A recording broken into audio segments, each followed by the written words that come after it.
Hello everyone, কেমন আছো সবাই? আশা করি সবাই ভালো আছে। তো আমরাও ভালো আছি। বিকেলবেলা বসে পড়েছি চপ মুড়ি নিয়ে। আজকের বিকালের টিফিনটা একটু ডিফারেন্ট। সেটা হলো চপ আর মুড়ি। একটা আলুর চপ দিয়ে পুরো মুড়িটাকে মাখানো হয়েছে, তার সঙ্গে কিছু চানাচুর নিয়ে আর দুটো সিঙ্গারা রাখা হয়েছে মুড়ি দিয়ে খাওয়ার জন্য। তো এখানে কিন্তু পুরুলিয়াতে জানো তোমরা, পুরুলিয়া বাঁকুড়া ভীষণ চপের জন্য বিখ্যাত। আর এখানে চপের দাম প্রচণ্ডই কম। যদি সত্যি কলকাতা থেকে বলি, কলকাতার ডিস্টেন্সে যদি এখানে বলি, এখানে চপের দাম অনেকটাই কিন্তু কম। এখানে এক একটা চপ তুমি 3 টাকায় 4 টাকায় পেয়ে যাবে, যেটা কিন্তু কলকাতায় কোনো জায়গায় পাবে না। তো যাই হোক, এখানে চপ তো খেতেও খুব সুন্দর। আর সকাল থেকেই এখানে চপ ভাজা হয়, মানে সকাল থেকেই এখানে চপ বিক্রি হয়। মানুষ প্রচণ্ড চপ মুড়ি খেতে এখানে ভালোবাসে। তো আমরাও বসে পড়েছি সন্ধেবেলা চপ মুড়ি নিয়ে 3 জনে মিলে। এখানে তো আমাদের কোনো টিভি নেই, মানে কিছুই নেই দেখার মতন। ঘুরতে যাওয়ার অনেক জায়গা আছে, বাট কী বলতো, সেরকম ঘুরতে যাওয়াও হয় না, যে পরিমাণ ঠান্ডা পড়েছে। এবার তবে ভাবছি ঠান্ডাটা একটু কম হলে কিছু কিছু জায়গা ঘুরবো আশেপাশে। তোমরা অনেকেই জানো পুরুলিয়ায় সবাই ঠান্ডায় শীতকালে ঘুরতে আসে। এই ডিসেম্বর, জানুয়ারি, ফেব্রুয়ারি, মার্চ, মানে পর্যটকদের ভিড় লেগেই থাকে পুরুলিয়াতে। তার কারণ হলো, এরপর যখন মার্চ মাস হবে, মানে ফেব্রুয়ারি মার্চ, তখন তো সবাই আসবে পলাশ ফুল দেখতে। জায়গা কিন্তু খুবই সুন্দর, কিন্তু কী বলতো, ঘুরতে আসা একরকম আর থাকা আরেকটা রকম। তো যাই হোক, আমরা এই একটা ঘরের মধ্যে 3 জনে মিলে থাকি। আমি তো বেসিক্যালি এখানে এসে একটা ঘরেই বন্দি হয়ে থাকি, কারণ এখানে তো আমার জায়গা, মানে যাওয়ার আর কোথাও জায়গা নেই। তো সেই জন্য, আর এখানে যদি মেয়েকে কোনো স্কুল টিস্কুলে ভর্তি করতাম, তাহলেও একটা কোনো মানে ছিল যাওয়ার জন্য, নাহলে সারাক্ষণ এই ঘরটার মধ্যে। তো গুড মর্নিং সবাইকে। এটা পরের দিন সকালের ভিডিও। সকালবেলা উঠে সকালবেলা উঠে মানে ব্রেকফাস্ট করে, আর এখন এই যে বিছানাটা গুছিয়ে নিচ্ছি।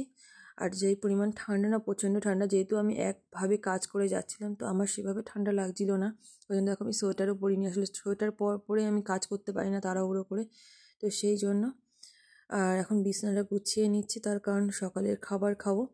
সকালবেলা খাবার বানাতে একটু লেট হয়ে গেছে, এখন 9টা সাড়ে 9টার মতন বাজে। এখন সকালের খাবারটা আমরা খেয়ে নেব। তো আজকে সকালবেলা বানিয়েছি রুটি, আর তার সঙ্গে দুধটা গরম করে নিয়েছি। আর দেখো, কলা বাজার থেকে নিয়ে এসেছি। বাজারে গেছিলাম, কলা, টমেটো, ফুলকপি এগুলো নিয়ে এসেছি। আর গুড় তো তোমাদের দাদাভাই অনেক দিন আগে থেকেই এনে রেখে দিয়েছে। তো এই শীতকালে গরম গরম রুটি দিয়ে গুড় ভীষণ ভালো লাগে খেতে। তো এই যে নিয়ে বসে পড়েছি সব একসঙ্গে। মামামের খাবার ওখানে আলাদা করে রাখা আছে, মানে রুটিটা ভেজানো আছে। তবু ওকে আমাদের সঙ্গে রাখি, যে একটু একটু করে খাওয়া শিখবে, তো সেই জন্য যা খায় আর কি। ওই যে, তা আজকে বিছানায় বসলাম। মানে আমরা বেডে বসে খুব একটা খাই না, তার কারণ বেডে যেহেতু শোয়ার জন্য, কিন্তু নিচে এত পরিমাণ ঠান্ডা। আর নিচটা আমি যেহেতু ঘরটা ঝাড় দেবো বলে সমস্ত গুছিয়েছি, ঝাড় দেওয়া হয়নি, তো সেই জন্য বেডে বসলাম। নাহলে মাদুর পেতে কিন্তু নিচেই বসি।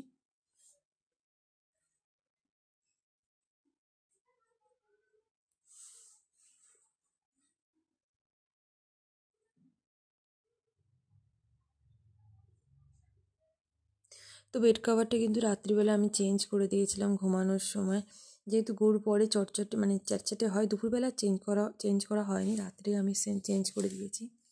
পড়ে রয়েছে অনেক কাজ। আজকে আবার আমিও বাজারে গেছিলাম, তোমার দাদাভাইও বাজারে গেছিলো। আমি গেছিলাম সবজির বাজারে, সে গেছিলো মাছের বাজারে, মাছ মাংসের বাজারে। তো আমি আমার মতো সবজি কিনে নিয়ে চলে এসেছি। আর সে বাজার থেকে এখন এই যে নিয়ে আসছে মটন।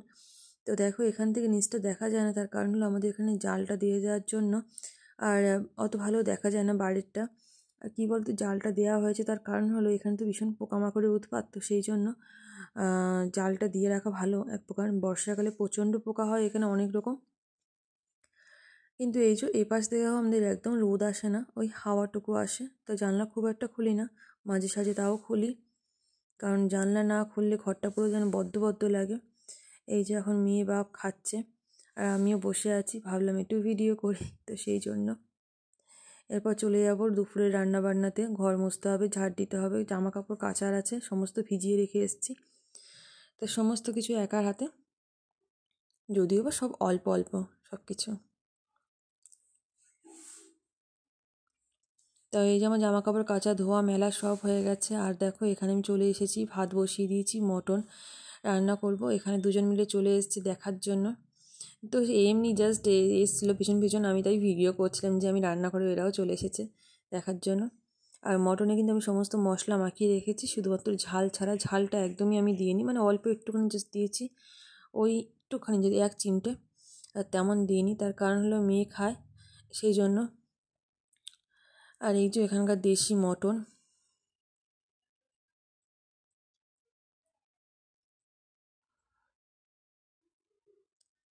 তো এটাকে যেহেতু আমার প্রেশার কুকারটা মানে খারাপ, এখনও সারানো হয়নি, তো মটন কড়াইতেই করব।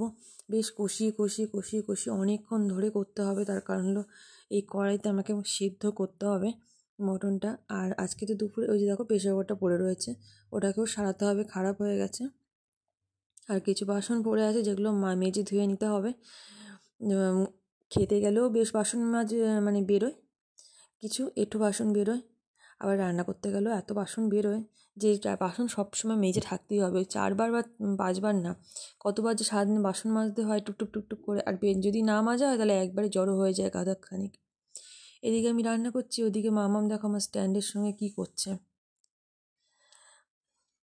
যেই আমাকে দেখেছে অমনি তালবাহানা বানাচ্ছে আমার স্ট্যান্ডটার সঙ্গে, যত রকম ওর খেলা। আর তোমার দাদাভাই এখানে বসে আছে, আর বাইরে দেখো ভালো রোদ উঠেছে। আমি তো জামা কাপড় সমস্ত মেলে এসেছি, আর মোটামুটি শুকিয়েও যাবে। আজকে সমস্ত ভারী ভারী জামা কাপড় মেলা আছে, তার মানে তোমাদের দাদাভাইয়ের যে সারা সপ্তাহে যে জিন্সের প্যান্ট সোয়েটার সেগুলো মেলা আছে। তো যে পরিমাণে ভালো রোদ দিয়েছে সমস্ত কিছু শুকিয়ে যাবে। সামনেই পৌষ সংক্রান্তি, আবার পৌষ সংক্রান্তি এত ঠান্ডা পড়ে, সেই সময় আবার রোদ ভালো খুব একটা থাকে না।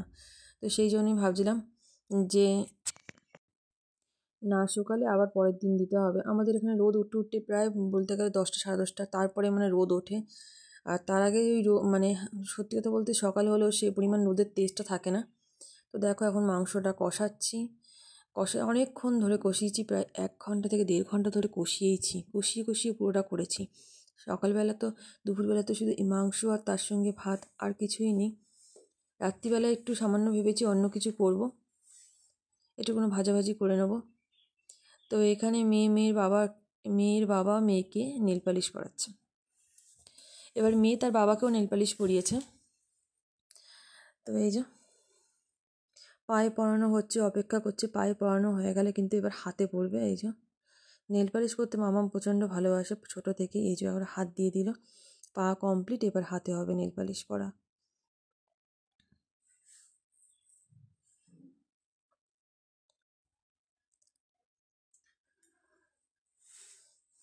তো খুব খুশি এই নেল পালিশ পরে। বাড়িতে ওরা একটা রয়েছে দাদুর কাছে, সেটা হলো গ্রিন কালারের একটা নেল পালিশ, সেটাও দাদু ওকে পরিয়ে দেয়। আর এখানে আমার কাছে এই লাল কালারের নেল পালিশটা আছে, ব্যাস। সারা জিনিস আমি কোনোভাবেই নিচে রাখতে পারি না, কারণ ইনি যদি একবার দেখেছেন ব্যাস হয়ে গেল। সে ক্রিম হোক কিংবা লিপস্টিক, সব কিছুই ইনি ইউজ করে একবার করে দেখাবেন। মানে সব কিছু তাকে দিতে হবে, সে সব কিছুই নিয়ে সাজতে বসবে। ওই জন্য সেভাবে মানে আমি এখন খুব একটা সাজি না, যদি লিপস্টিক দিতে দেখেছি তাহলে তো ব্যাস বায়না শুরু। আইলাইনারটাকেও মাঝে মধ্যে সেভাবে মানে নীল পালিশ সেটাও পরতে যায় মাঝে মধ্যে। তো এইদিকে দেখো মাংসে আমি জল দিয়ে দিয়েছি, ঝোলটা একটু রেখেছি, তার কারণ হলো যেহেতু ঝোলটা শুকিয়ে যাবে পরে, পুরো মাখা মাখা টাইপের হয়ে যাবে, কারণ আলুগুলো সমস্তই গলে গেছিলো। আর দুপুরবেলা তো শুধু মাংস ছাড়া আমাদের আর কিছুই নেই খাওয়ার জন্য, আর কিছু রান্নাও করিনি। তো এই যে গরম গরম ভাত, একদম গরম ভাত। আর এই শীতকালে ভাত বাড়তে না বাড়তেই ঠান্ডা হয়ে যায়, দেখাচ্ছে মনে হচ্ছে কত গরম, 5 মিনিট যাবে না ঠান্ডা হয়ে যাবে ভাত। এই শসাগুলো কেটেছিলাম স্যালাড খাওয়ার জন্য, একটা শসা তো ভালো ছিল, মিষ্টি ছিল ঠিক আছে, আরেকটা পুরো তিতো ছিল, আর তিতো শসা একদমই ভালো লাগে না খেতে। আর এই দেখো মাংসটা মানে জাস্ট গরম করেই কিন্তু নামিয়েছি, 5-10 মিনিট হয়েছে গরম করেছি, তার মধ্যেই জমে গেছে। এখন দেখছি মটন মানে এত তাড়াতাড়ি জমে যাচ্ছে যে ঠান্ডার জন্য কি বলবো।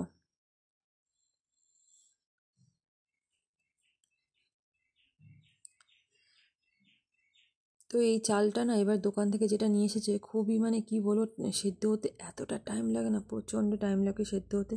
খেতে ভালো সবই, কিন্তু সেদ্ধ হতে অনেকটাই টাইম লাগে।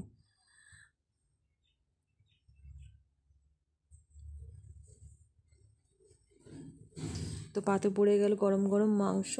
আজকে মেনুতে রয়েছে মাংস আর ভাত, রবিবার মটন ভাত।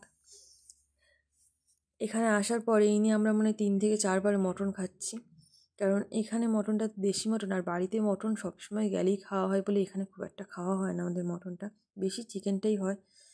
তো যাই হোক, আর মটন কিনতে গেলে তোমাকে সকাল সকাল যেতে হবে, একটু বেলা করে গেলে মটন আবার পাওয়াও যায় না, সেই জন্যই বেশি আর খাওয়া হয় না। চিকেনটা তো তুমি যখন যাবে তখনই পেয়ে যাবে, সে রাত হোক সন্ধে হোক। তো আমি দেখো ভিডিও করছিলাম, মটনের একটা চর্বি পেয়েছিলাম, সেই চর্বি নিয়ে সবাই ভিডিও করতে দেখি আমি সেরকম একটা ভিডিও বানাচ্ছিলাম। আর এখানে এখানে বানাচ্ছি বিকেলবেলায় পাটিসাপটা। ওখানে না সারা দুপুর না ঘুমিয়ে নারকেল কুড়িয়েছি, সেটা দিয়ে ছই বানিয়েছি। তারপরে সেই নারকেল দিয়ে চাল ভিজিয়ে রেখেছিলাম, সেই চালের গুঁড়ো করে সেই চাল দিয়ে এখন বানাতে বসেছি, সেটা হলো পাটিসাপটা।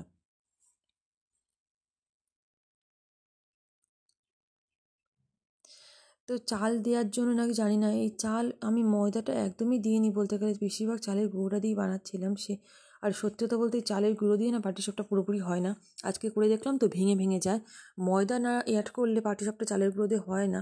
এই যে এখন উঠে যাচ্ছে, তাড়াতাড়ি করে উঠে যাচ্ছে, এখন যেন মনে হচ্ছে আমি ধোসা বানাচ্ছি, এত ভালোভাবে উঠে যাচ্ছে। কিন্তু সেইভাবেই ফেটে যাচ্ছিলো, ওই জন্যই ধোসা বানাতে গেলে চালের গুঁড়ির সঙ্গে বিউলির ডাল দিতে হয়। আর সরু চাকলি যেটা বলে সেটাতেও চালের গুঁড়োর সঙ্গে বিউলির ডাল অনেকে দেয়, অনেকে ময়দা দেয়, তা না হলে না হয় না, পরে ভেঙে যায়। এখন গরম গরম ভাঙছে না, কিন্তু পরে ঠান্ডা হওয়ার সময় শক করে আমার পাটিসাপটা ভেঙে গেছে। তো যেহেতু মানে তাড়াতাড়ি হয়ে যাচ্ছিলো পটাপট পাটিসাপটা মানে বেশ কয়েকটা, জাস্ট 10-11টা 10-12টার মতন করেছিলাম। না 10-12টা ঠিক নয়, 15-16টার মতন করেছিলাম। ব্যাস তারপরে মানে সেটি সন্ধ্যেতে খাওয়া হয়ে গেছে, সন্ধ্যেবেলা টিফিন যেহেতু 7টার মধ্যে আমার হয়ে গেছিলো, তো সেটাই সন্ধ্যেবেলা টিফিন খাওয়া হয়েছে। সামনে পৌষ পার্বণ আসছে, তো কী কী পিঠে বানাবো এখনও ঠিক করিনি, তবে পৌষ পার্বণে তো আমি পিঠে বানাবোই, আগের বছরও বানিয়েছি, এবছরও বানাবো। তোমরা কে কী পিঠে বানাবে অবশ্যই কমেন্টে জানিও, আর আমার ভিডিও কেমন লাগছে তা সেটাও তোমরা কমেন্টে জানিও।